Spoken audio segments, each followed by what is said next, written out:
10 PSC questions in 10 minutesലേക്ക് എല്ലാവർക്കും സ്വാഗതം. Workshop instructor ഇലക്ട്രോണിക്സിന്റെ June 12 നടന്ന പരീക്ഷയുടെ 2023 നടന്ന പരീക്ഷയുടെ ക്വസ്റ്റ്യൻ പേപ്പർ ആണ് ഇപ്പോൾ ഡിസ്കസ് ചെയ്തുകൊണ്ടിരിക്കുന്നത്. പാർട്ട് 2 ആണ് ഇത്. ആദ്യത്തെ ചോദ്യം, the zener break down voltage dash as temperature is increased.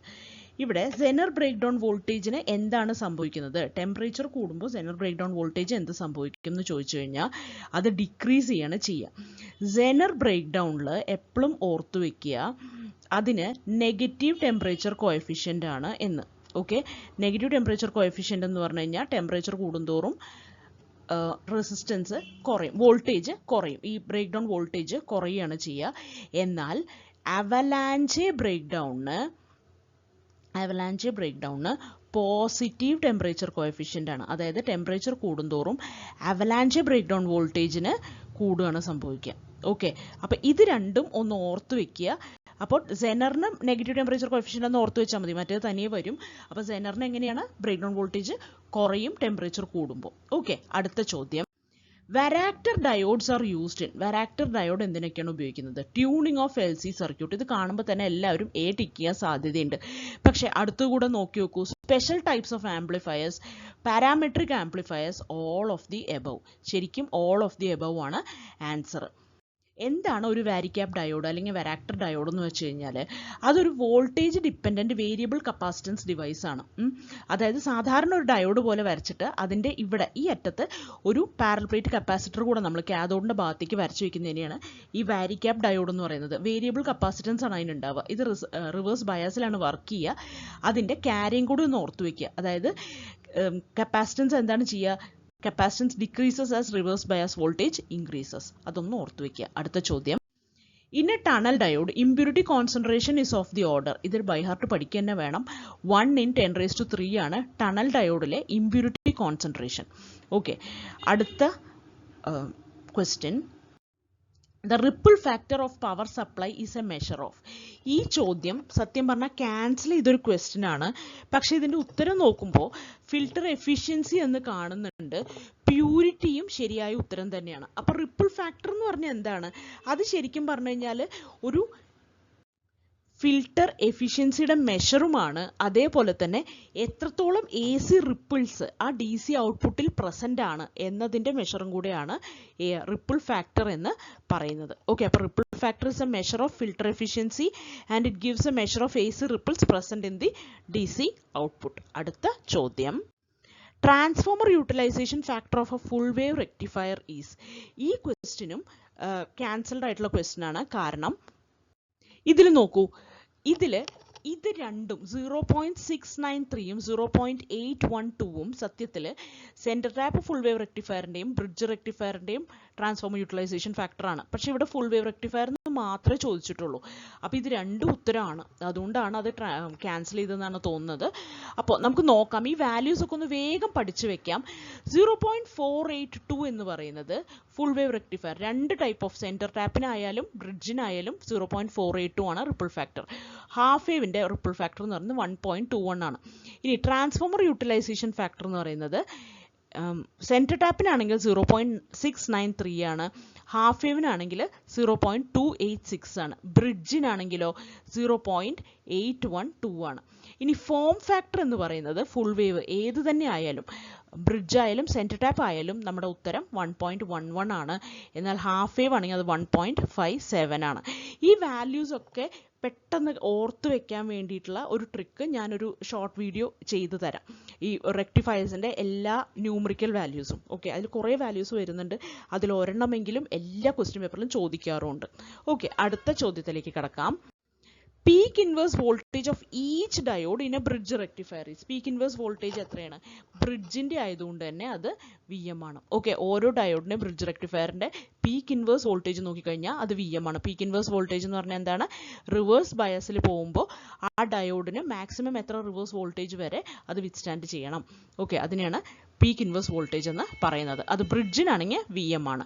Centre tap റെക്ടിഫയറിലായിരുന്നെങ്കിൽ ഓരോന്നിനും അത് 2 VM ആയാനെ. ഓക്കെ, PIV എന്ന് പറയുന്നത്. അടുത്തത്, അടുത്ത ചോദ്യം, for the capacitor filter under no load condition the ripple is.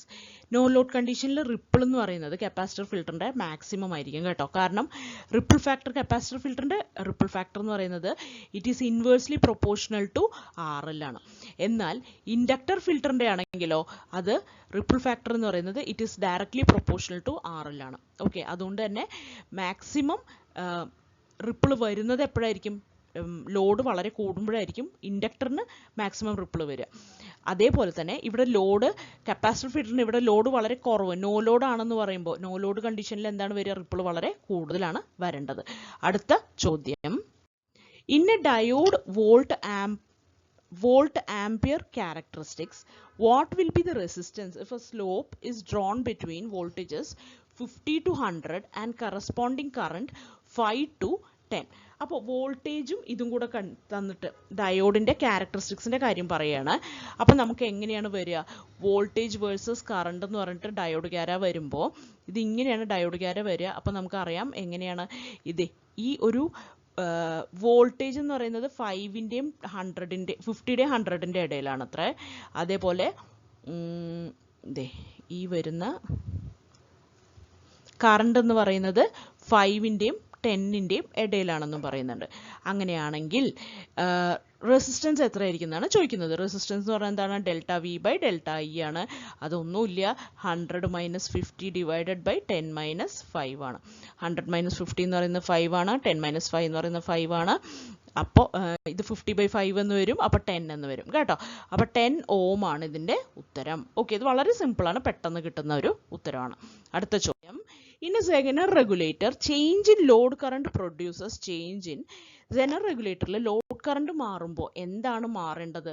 Zener voltage മാറാൻ പാടില്ല. കാരണം Zener റെഗുലേറ്റർ ആണ്. Zener റെഗുലേറ്ററിൽ എന്താ വേണ്ടത്? Zener വോൾട്ടേജ് എപ്പോഴും കോൺസ്റ്റന്റ് ആയിരിക്കണം. Zener കറണ്ട് ആണ് അവിടെ മാറുന്നത്. ഈ സർക്യൂട്ട് നോക്കി നോക്കൂ. ഇതൊരു Zener വോൾട്ടേജ്, ഒരു സിമ്പിൾ Zener വോൾട്ടേജിൻ്റെ സർക്യൂട്ടാണ്. Zener വോൾട്ടേജ് റെഗുലേറ്ററിൻ്റെ സർക്യൂട്ടാണ്. Zener വോൾട്ടേജ് റെഗുലേറ്ററിൽ എന്താണ് സംഭവിക്കുന്നത്? ഇവിടെ IS എന്ന് പറയുന്ന ഒരു സപ്ലൈ കറണ്ട് വരുന്നുണ്ട്, അത് RSലൂടെ പാസ് ചെയ്യുന്നു. അത് ഇവിടെ എത്തിക്കഴിയുമ്പോൾ IZും ILുമായിട്ട് പോകുന്നുണ്ട്. അപ്പോൾ IS എന്ന് പറയുന്നത് എന്താണ്? IZും ILുമായിട്ട് പോകുന്നുണ്ട്. അപ്പോൾ ലോഡ് കറണ്ട് കൂടുകയാണെന്നാണ് ഇവിടെ പറയുന്നത്. അപ്പോൾ IL കൂടുമ്പോൾ എന്താണ് സംഭവിക്കുക എന്ന് പറഞ്ഞു കഴിഞ്ഞാൽ IZ തനിയെ കുറയും. ഓക്കെ, കാരണം IS കോൺസ്റ്റന്റ് അല്ലേ, അതുകൊണ്ട് തന്നെ IZ കുറയും. IZ കുറഞ്ഞാലും കൂടിയാലും VZനെ അത് അഫക്റ്റ് ചെയ്യില്ല. ഓക്കെ, കാരണം എന്താണ്? അത് Zener വോൾട്ടേജ് ആണ്, അത് ബ്രേക്ക് ഡൗൺ വോൾട്ടേജിലാണ് വർക്ക് ചെയ്യുന്നത്, ബ്രേക്ക് ഡൗൺ റീജിയനിലാണ് അത് വർക്ക് ചെയ്യുന്നത്. അതുകൊണ്ട് തന്നെ കറണ്ട് കുറഞ്ഞാലും കൂടിയാലും നമ്മുടെ Zener വോൾട്ടേജിന്, അതിന് അക്രോസ് കിട്ടുന്ന Zener വോൾട്ടേജിനെ എഫക്റ്റ് ചെയ്യില്ല, കാരണം അത് കോൺസ്റ്റന്റ് ആണ്. ഓക്കെ, അപ്പോൾ ഈ ലോഡ് കറണ്ട് കൂടുമ്പോൾ, ലോഡ് കറണ്ട് മാറുമ്പോൾ Zener കറണ്ടിന് എന്താണ് സംഭവിക്കുക? Zener കറണ്ടും മാറും. ലോഡ് കറണ്ട് കൂടുമ്പോൾ Zener കറണ്ട് കുറയുകയും ലോഡ് കറണ്ട് കുറയുമ്പോൾ Zener കറണ്ട് കൂടുകയുമാണ് ചെയ്യുന്നത്. അപ്പോൾ change in load current produces change in Zener current. Zener വോൾട്ടേജിന് മാറ്റമൊന്നും സംഭവിക്കില്ല, അതെപ്പോഴും കോൺസ്റ്റന്റ് ആയിരിക്കും. ഓക്കെ, ലോഡ് കറണ്ട് മാറിയാലും കുഴപ്പമില്ല. അതേപോലെ തന്നെ ഇൻപുട്ട് സപ്ലൈ വോൾട്ടേജ് മാറിയാലും സപ്ലൈ വോൾട്ടേജിൻ്റെ വേരിയേഷൻസിനും ലോഡ് കറണ്ടിൻ്റെ വേരിയേഷൻസിനും ഒന്നും ഇതിനെ മാറ്റാൻ പറ്റില്ല, Zener വോൾട്ടേജിനെ മാറ്റാൻ പറ്റില്ല. അടുത്ത ചോദ്യം, for a filter no load output voltage is 300 volt and full load output voltage is 280 volt. Regulation of the circuit is. അപ്പോൾ ലോഡ് റെഗുലേഷൻ എങ്ങനെയാണ് കണ്ടുപിടിക്കുക? റെഗുലേഷൻ, പെർസെൻറ്റേജ് റെഗുലേഷൻ എന്ന് പറഞ്ഞു കഴിഞ്ഞാൽ ഫോർമുല എന്ന് പറഞ്ഞാൽ എന്താണ്? V no load minus V full load divided by V full load. Okay, എന്ന് വെച്ചാൽ എത്രയാണ്? 300 മൈനസ് 280 ഡിവൈഡഡ് ബൈ 280, അതായത് 20 ബൈ 280 ഇൻറ്റു 100% എന്ന് വരും. അപ്പോൾ നമുക്ക് വരാൻ പോകുന്നത് 7.1% ആണ്. ഓക്കെ, അപ്പോൾ എല്ലാവർക്കും ഇതുവരെ പറഞ്ഞ കാര്യങ്ങളൊക്കെ മനസ്സിലായെന്ന് വിശ്വസിക്കുന്നു. എന്തെങ്കിലും ഡൗട്ടുകൾ ഉണ്ടെങ്കിൽ ചോദിക്കാം. Thank you.